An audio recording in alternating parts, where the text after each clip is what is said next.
Maria Copeland's life has always been filled with upheaval. Despite the shadows of her past, she has battled to establish her identity, earn trust, and find love in Genoa City. Maria, a woman with equal parts fire and vulnerability, is one of the most nuanced, multi-layered characters on the screen, as fans of The Young and the Restless are aware. However, as fresh rumors hint, Maria is going to encounter something eerily familiar, something that reopens old scars, a terrifying reenactment of the most traumatic period in her life.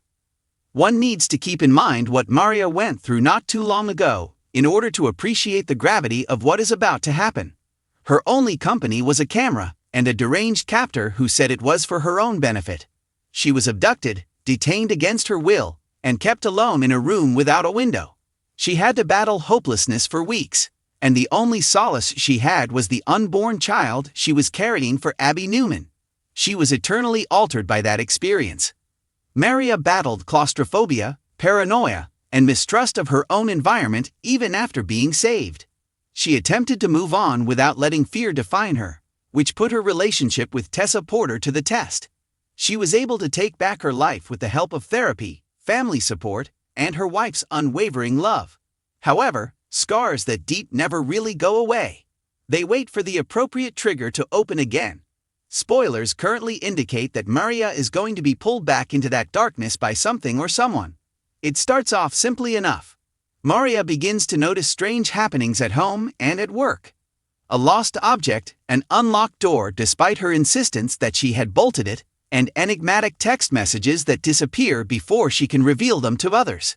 She dismisses it at first, telling Tessa that she's simply overworked. She doesn't want to come across as weak or paranoid. However, it eventually becomes impossible to ignore the indications. After putting baby Aria to sleep one evening, Maria notices a slight buzzing noise coming from the baby monitor. A voice, not static, nor a wail. Distorted, it sounds almost like a lullaby. Maria enters the crib in terror, only to discover Aria sound asleep. Interference crackles when the monitor rests on the dresser. Maria finds an anonymous note hidden beneath her Crimson Lights table the following day.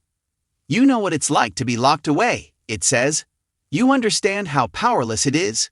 Remember, the language, the intention, it reflects the suffering she endured while being kidnapped." However, who would be ruthless enough to bring that trauma back? She instantly suspects Ben Stitch Rayburn, who abducted her and rationalized his heinous deeds by saying he was protecting her. However, Stitch has long since vanished, and his future is uncertain. Is he returned, waiting to complete what he began in the shadows of Genoa City? Or is this a fresh person attempting, for whatever purpose, to reproduce the terror? In an attempt to comfort her, Tessa reminds Maria that sick pranks are occasionally played. Maria, however, is more knowledgeable. This isn't arbitrary. It seems individualized and focused. The walls begin to close, and the fear she has worked so hard to suppress resurfaces. For Maria, this rerun is now about Aria's safety, more than it is about her own. She can't express how terrified she is that her daughter might be caught in the crossfire. She becomes extremely watchful, installing additional cameras, checking locks frequently, and making sure Aria is never out of sight. However, her marriage starts to suffer as a result of her increasing paranoia. Despite her encouragement, Tessa begins to feel the strain of constantly being watched. Despite her desire to believe Maria, she questions whether trauma is obfuscating reality in the absence of hard proof. The constant presence in Maria's life, Sharon, intervenes to console her daughter. She advises Maria to follow her gut, but also to get support before her fear takes over. Even Sharon, though, worries that a really dangerous person might return to town.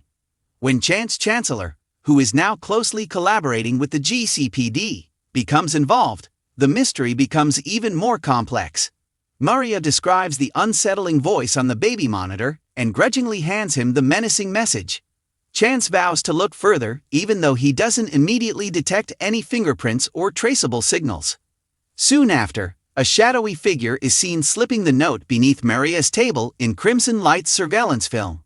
Even though the face is hidden and the image is fuzzy, there's something familiar about the stance and walk. Chance raises the likelihood that Maria's background is the focus of a stalker. Then, the terrifying realization hits. Aria's diaper bag contains another note. History repeats itself, is all it says. Maria's worry peaks as the threat intensifies.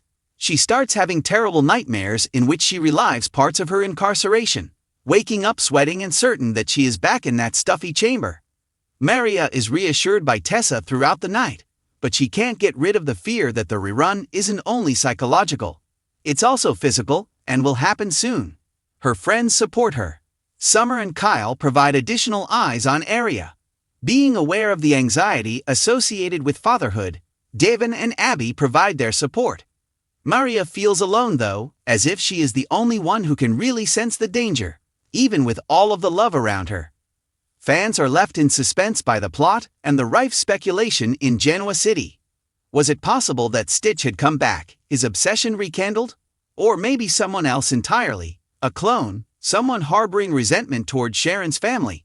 Or perhaps an adversary from Tessa's past, who is taking advantage of Maria's trauma? Red herrings are artfully woven in by the authors. A stranger was observed lingering close to society. A mysterious omission from Chance's reporting. A new customer of Crimson Lights who is overly curious in Maria's schedule. Fans are kept on the edge of their seats by the tension created by every little detail. In spite of the fear, Maria has changed since her initial kidnapping.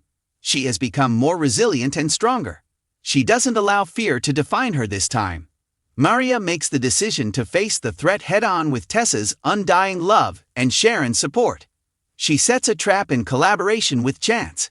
In an attempt to intercept the stolen signal, Maria uses her technological prowess to set up the baby monitor with tracking software. When the monitor turns back on and begins playing the same unsettling lullaby, the nights of waiting have finally paid off. This time, a dilapidated motel on the outskirts of town is where the software locates the signal. With Maria demanding to be there, Chance and the GCPD close in, armed with the lead. The encounter is frightening and tense. They discover a kind of shrine when they break into the motel room. Pictures of Maria, news articles about her kidnapping, and even recordings of her confinement. The offender? Through a distorted prism of understanding her pain. A crazy admirer who had followed her narrative became obsessed with recreating her trauma. Despite not being Stitch, this stalker's acts left a lasting legacy of his brutality. Maria finds the revelation both alarming and yet freeing. The rebroadcast was about someone else attempting to take advantage of her strength, not about her weakness. Although the arrest is a relief, the wounds still exist. Maria tells Tessa that although she might never be able to rid herself of the shadows of her past, she does have a choice in how she handles them. She promises that she will never again allow fear to take away her happiness while holding Aria. Sharon reminds her that healing is a process, and that trauma doesn't go away quickly. This time, she's not going through it alone. Proud of her wife's bravery, Tessa composes a new song that draws inspiration from Maria's tenacity. It serves as a reminder that love can illuminate even the darkest spaces, and as a personal anthem. For viewers, Maria's scary rerun is a profoundly emotional examination of tragedy, survival, and the tenacity of love, rather than merely a suspenseful plot twist. Drama is the lifeblood of soap operas, but they also reflect actual hardships, and Maria's story speaks to anybody who has confronted fear and decided to persevere. This plotline transforms one of the young and the Restless's most terrifying storylines into something inspiring while allowing the show to return it. It's about Maria's decision to face her past, defend her family, and reaffirm her strength, not just what happened to her.